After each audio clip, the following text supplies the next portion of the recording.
Welcome to the Monday Monologue. Well, this week I want to talk a little bit about what this channel is, who I am, what this whole thing's about. I know I've got a lot of new viewers that came because of this review of the RA amp, and I don't want people to be confused about like what this channel is and what I'm doing here. I'm not a professional reviewer. I don't have people sending me gear to review. Everything you see on this channel is either gear that's been bought by me, or like this amp, a good friend of mine bought one of these and had a tube red plate, the amp broke, and he brought it over to me and said, "Hey, I like your YouTube channel, why don't you use this amp for some content, fix the amp, do some mods to it, let's have some fun with this." Same thing happened with the A50 amp. Resident Drop shipped it to me, and then I used it on the channel, did the mods, mailed it back to him. Did the same thing with the A12. Somebody drop shipped it to me, or maybe they had that one mailed to me, and then I did the mods to it, really improved both of those Risong amps, and then sent them back to the users. And I'm willing to do that for any of you viewers out there.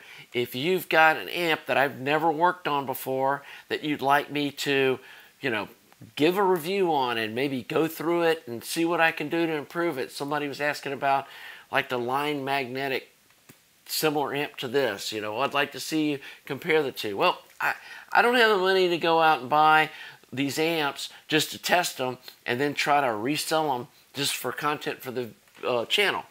And I've got plenty of other stuff that I can make content on. I've got some little cheap preamps and those kind of things I just buy to test and then move them on to friends of mine.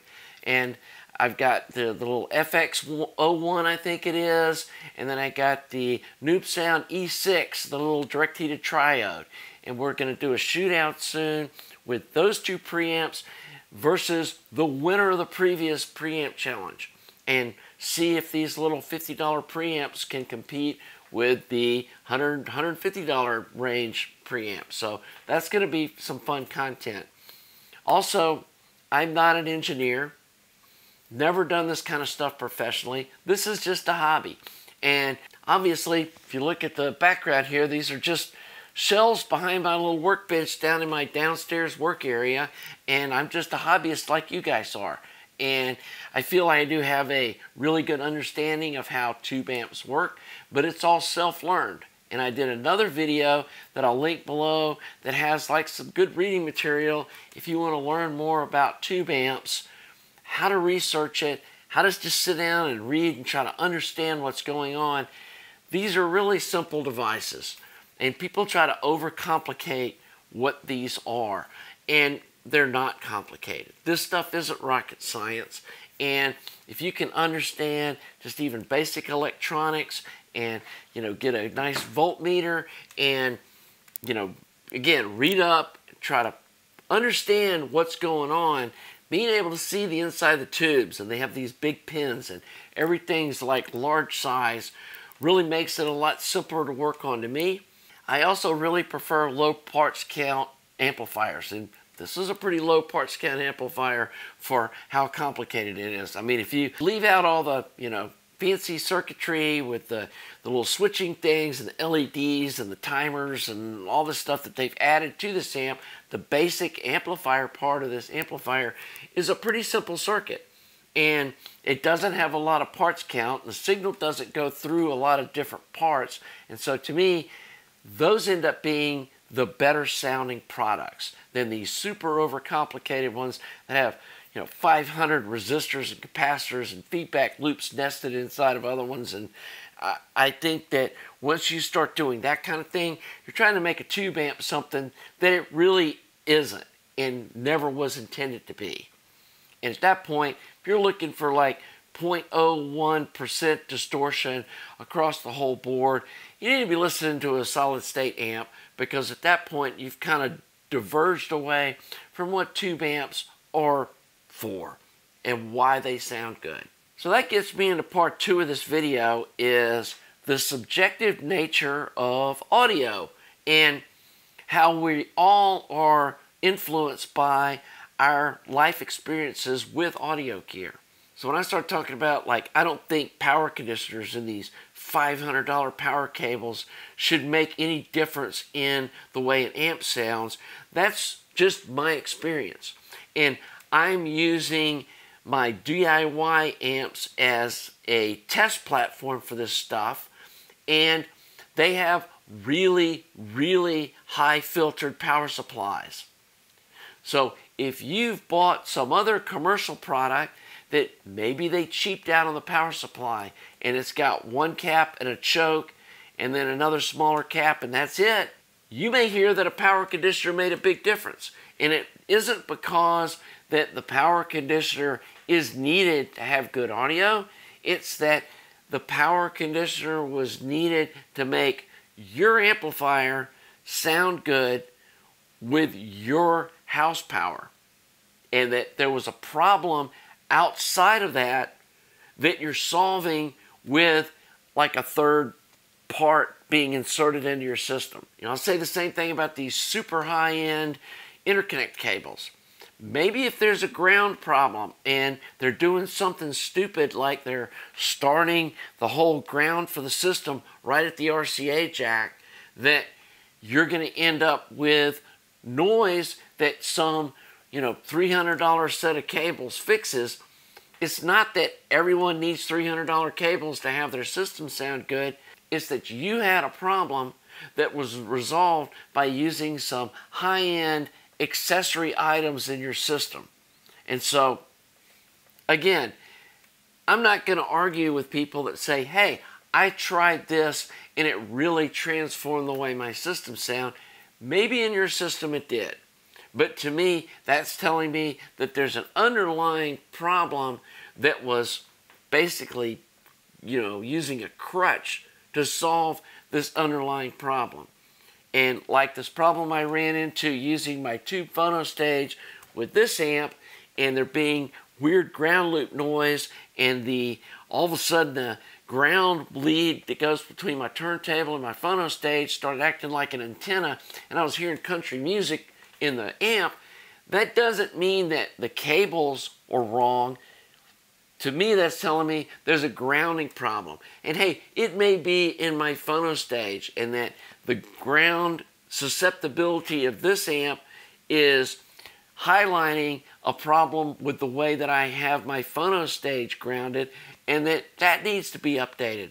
But I don't think throwing, $500 interconnect cables or replacing the cables between the turntable and the phono stage or the solution. That's a crutch covering up a problem that's in the inherent design of some piece of the system and how they interact with each other. The other thing that I wanted to clear up too was, like on this R8, that I was hearing some hum in it. And I got a dozen people. I've got one, mine's dead silent. Well, that's great. I'm glad yours is, and that your system is dead silent with this amp hooked up to it. But there's so many different variables that can contribute to that. And again, you may be using some, super high-end, $3,000 worth of cables connecting all your stuff. And so it's covering up this ground problem that this amp has in the way, to me, it was very poorly designed. And I think that there's some sound quality being lost in this amplifier by the way they're grounding the output tubes through one leg of the heater wiring. Never seen that done. And it doesn't make sense to run a signal path wire through high current, low voltage AC. That's just asking for a problem. And so later in this series, when we start doing mods on this, we're probably going to do some pretty extensive rewiring or relaying out lead dress kind of issues that I see in this amp. And, that really isn't maybe necessary to get this amp sounding like at 95 to 99% of what it could be. And it could just be me being anal retentive about how I like seeing wiring inside of an amp and wanting to lay things out differently. But that's part of the fun of this hobby, is you can take this stuff as far as you want or as little as you want. You don't have to do anything to this amp out of the box to enjoy 45 watts of power. And that's one reason I can recommend this product is it does actually produce the power that they claim. And out of the box, it does sound really nice, especially for the price point of $1,500. And I can't make that same claim with either of the Risong amps, the A50 or the A12. Out of the box, they just do not sound good. And, you know, people have argued that point, but I'm sorry. Those products, they don't produce the power that they're claiming to, and they just don't sound good out of the box without being modified. Where this one, it absolutely does. But I think this can be taken to the next level of what you would expect out of a $3,000 or $4,000 amplifier with some DIY mods and some upgraded parts. Again, I'm going to make a pitch for my little Hakko soldering station. If you are new to this and doing mods, hey, this is a great little soldering iron. We'll put it in the description. And yes, that's an affiliate link. I make a little bit of bucks off of that through Amazon, and I end up just turning around and buying things like those little preamps that we're going to be using in future content. Also, I have a donation page if you're new to the channel. So I don't have a Patreon site. I don't gate content behind a paywall or do the little YouTube thing where you have to be a member to see some content or make you wait. I try to make this, you know, as easily accessible to anyone as possible. But if you do have some disposable income and you are enjoying this content and appreciate the time that I put into making these videos for you guys, donation page at my website. I really appreciate anything that you can toss in that bucket. All that money gets spent back in the channel buying parts for future projects and all that kind of stuff. I appreciate all you new viewers that are here, I guess, drawn in by this R8 because it's such a popular amp. I hope you'll continue and stay on and enjoy some of my other content. I will say again, if you really want to hear what a fantastic tube amp sounds like, build my 300B DIY amp. Everyone that's built one of those is blown away with how good they sound, including myself. I'm still just, it opened up a whole new world of audio to me listening to how great that amp sounds. And I'm hoping that we can get there with this one, but we're not there yet.